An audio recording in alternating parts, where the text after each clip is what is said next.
Okay, so to understand constraints, we must go back to the basics. And I want to show you things that can go wrong with constraints, especially since constraints and keyframes sometimes don't mix together. Constraints and various parenting tricks don't mix together, and parenting tricks to animation don't mix very well together. Several things that could go wrong if you're not careful using constraints. So to better demonstrate that, make 6 cubes or bricks and then make 3 locators, and locators are under create locator. Okay, so make these very quickly and then come back to the video. Okay, done? Alright, now what I want to do is show you the parenting trick. So let's say this is the driver. This is what I'm going to actually move. I'm going to move this one, and it's going to move these 2 bricks this way. Okay, so this becomes the parent. Okay, whenever I say parent, I mean the driving force behind the child, which is this one. So if it's going to be a constraint, it's got a parent first, then child relationship. Meaning, I highlight the parent first and then highlight the child and go up to constraint under animation. Okay, make sure it's under the animation tab. And then I want to do a parent constraint. The other kind of constraint, or not really a constraint at all, but it's parent, is P on the keyboard, and people mistake it for being a constraint, which is really not. It's a way of just, one item is glued to another item. The problem with this kind of relationship, it's kind of volatile when it comes to animation, but we're going to do one. So in that case, I always highlight the child first, and then the parent, and then hit P on the keyboard. Okay. Now let's test these two out. I can move this, and it moves that bottom block. Good. I could take this one, I can move it, and it moves the bottom block. Okay, the last one, I'm just going to do the first constraint over again, because it's actually the correct way to do it. So I'm going to highlight the locator, highlight this one, do a constraint parent. All right.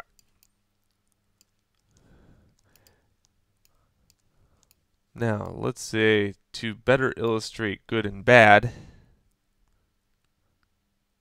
I assign a new material Lambert, and you don't have to do this. And I'll make these red.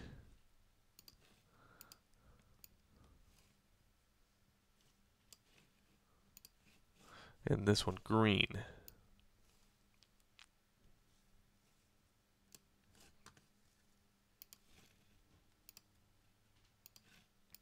Okay, there we go. So 2 bad ones, 1 good one. Okay, the next thing I want to do is be able to animate this brick so it's rotating around in the z-axis. Okay, so I want it to be able to spin like this. Okay, as it's moving. Alright, so what I'm going to do here is set up some keyframes for the first one. I'm going to hit S on the keyboard and then move this down to 20 frames. Well, let's say 9.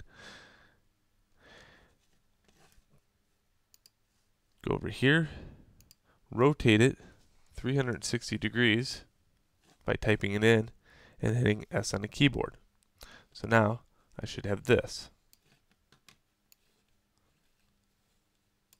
Okay.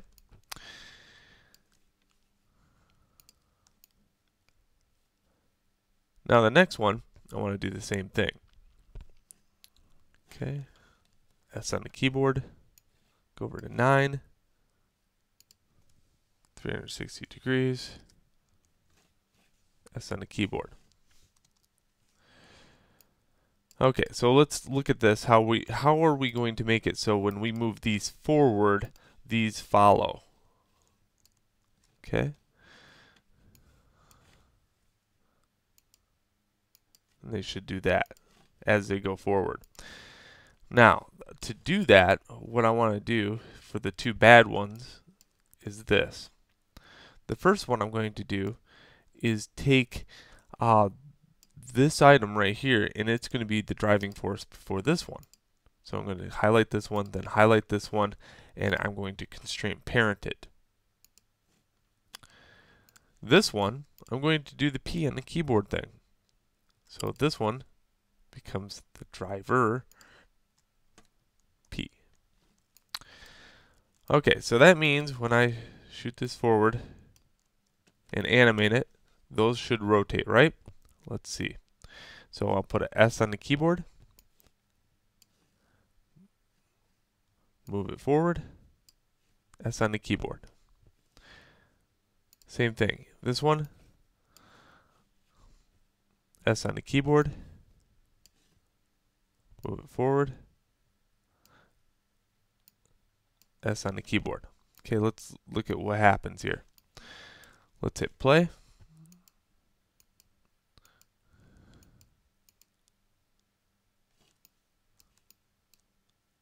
Okay, now you can see this one, it actually works. Okay, this is all the P's on the keyboard. This one failed to work. Okay, once the keyframes kicked in, it will no longer allow it to actually rotate around because of the keyframes. And while this one looks all good and stuff, you will have some issues with it later on because it's just all P'd together. Now, we're going to look at the final one here in the next video on how to actually set up a really good relationship with this so that the rotates are based upon constraints and slowly constraints. And that way, while I'm spinning one around, it doesn't affect it later on in life. Okay, that's in the next video.